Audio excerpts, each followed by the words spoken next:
So that brings us to MMA.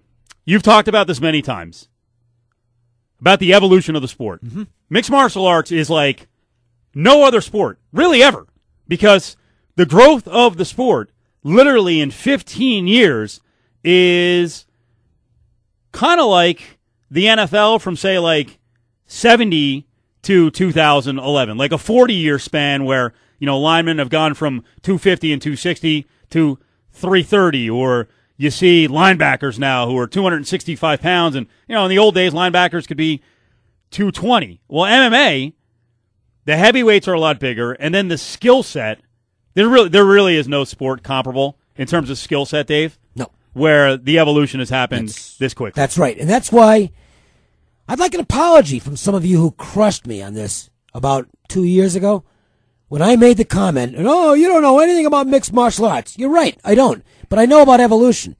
And I said 2 years ago, Fedor, forget about him.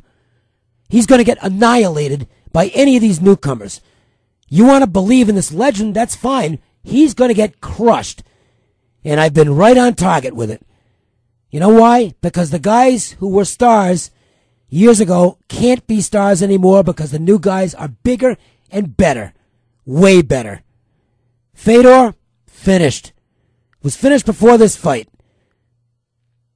And now he's even more finished. Same with the other guys. And it's not, to me, it was at least debatable then. Not anymore. This is one I got right. He fought on Saturday. He's 6 foot, 230 pounds, trying to fight heavyweight. And he's not, he's not a rock solid 230. He should fight at a lower weight. But he was way ahead of the field, literally 5-6 years ago. That's how good he was. Mm-hmm. Good striking, didn't have to have a lot of technique, great power, good timing, awesome submissions.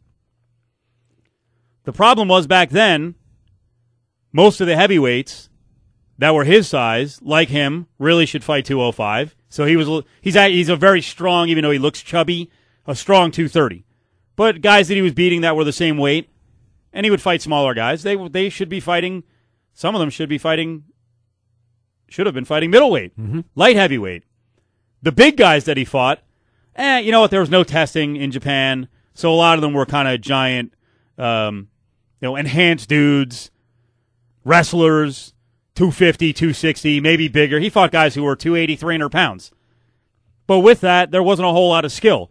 So he could kind of outthink him, outquick him. He had a killer instinct. He stayed calm. So he dominated.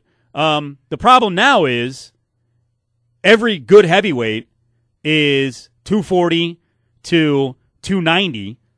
I mean, the UFC's best heavyweight right now on paper is Cain Velasquez, but he's a freakish athlete. That guy's like an NFL linebacker. He's 6 foot and 245 pounds, but he's fast and he's got great wrestling. And and the other thing is, when you talk about the evolution, Dave, see, this isn't boxers, especially when boxing into the, say, 90s, right, late 80s, and you'd have boxers, especially heavyweights, they'd have training camp, 8 weeks here, 8 weeks there, maybe fight 2-3 times a year. Well, what'd they do the other 30 weeks? Nothing. 8. Right, and that's what MMA guys did, too. Mm-hmm. It wasn't a profession. They had to work. They didn't work on their skills every single day, and I don't think Fedor did either. He maybe did more than most guys, but now they do it. You go to Extreme Couture, and you're like, Gray Maynard works out over there. Oh, I wonder if Gray's there. Hey, he's probably there, 290 out of 365 days a year. Oh. Well, you just... So it's a full-time job. Even on the eye test, you take a look at the Jones kid. Yep. Jones and Fedor, total mismatch. And John Jones fights... it'd be an outprice. John Jones fights at a lower weight. He fights at 205. He's 6'4". I think he's 6'5". He's 6'5" and 205 and walks around at probably about what Fedor does without working out at all. Right. In other words, he could easily come into the ring 20 pounds heavier and just... Oh, if John Jones... What he would do to this guy. And I don't want to take away from what Fedor accomplished, but he's... And you know what? And that's where I want to go with this, just for a couple of minutes. Because there was an explosion on the web of he sucks. He was never great. No.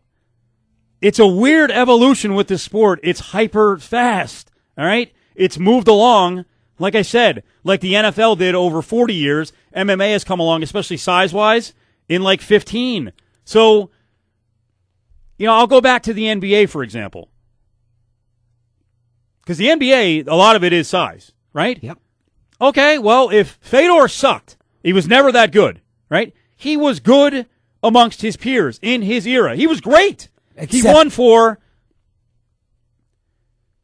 10 straight years, or he went for 10 straight years without a loss. He was dominant in his time. And if you're going to apply that to guys, well, then frankly, if you took Jerry Kramer and go play offensive line in 2011, he can't do it? No. He sucks. Let's take Dave DeBusschere, 6'5", 230 power forward in the late 60s into the 70s.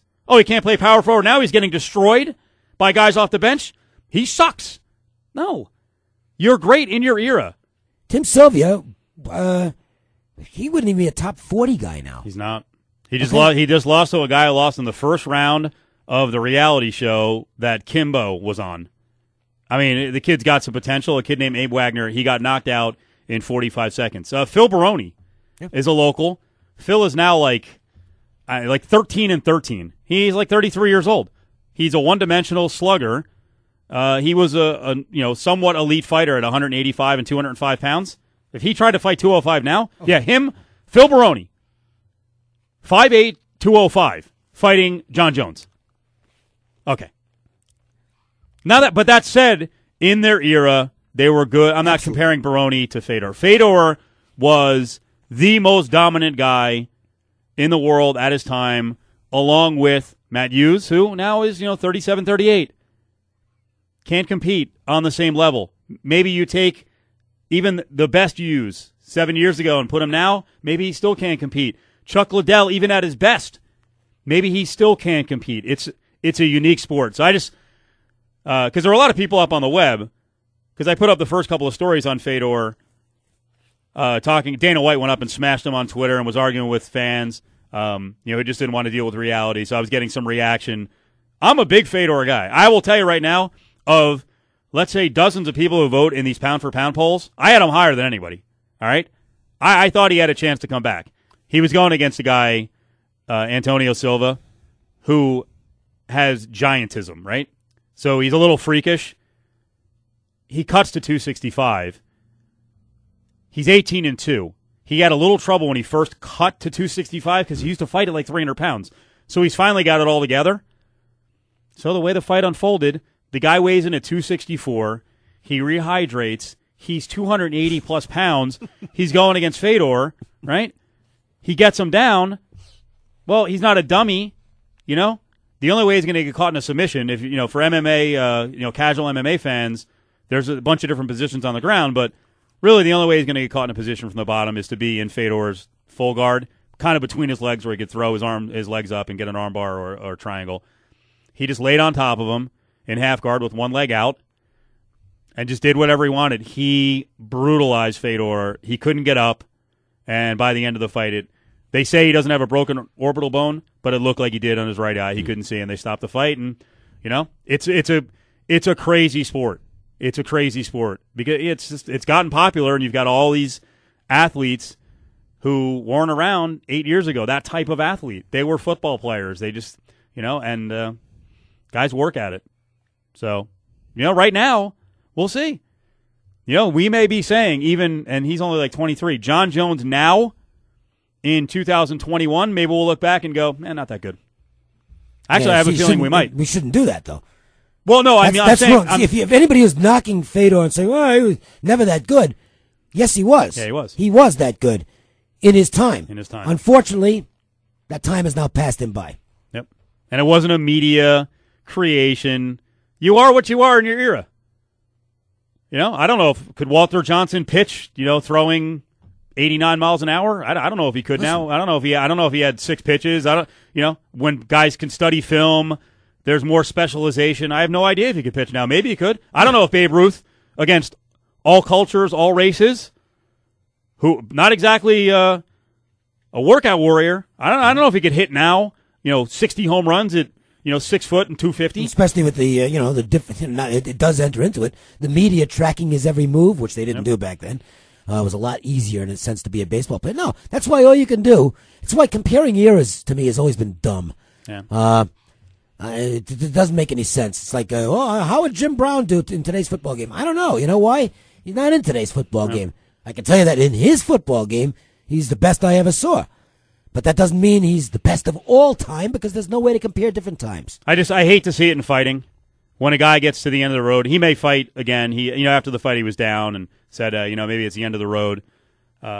Whether it's boxing or MMA, show some respect. These guys, they literally put their lives on the line. It's very dangerous, and I hate to hear that with boxing. I feel bad for Evander Holyfield. I don't want to see him get hurt, but I don't want to mock on him. And it shouldn't be the case for a guy like Fedor. He entertained a lot of people. Give him a little respect. He was great in his time. Come fight me. I'll beat you up after I beat up Sal. When do you want to go? To fight. How big are you? Big enough. Bigger than you. Big enough. Bigger than you. You got a nice right hand. I think I can take you. Yeah, I don't think so. Well, the Runnin' Rebels play here. ESPN Radio 1100 and 98.9 FM.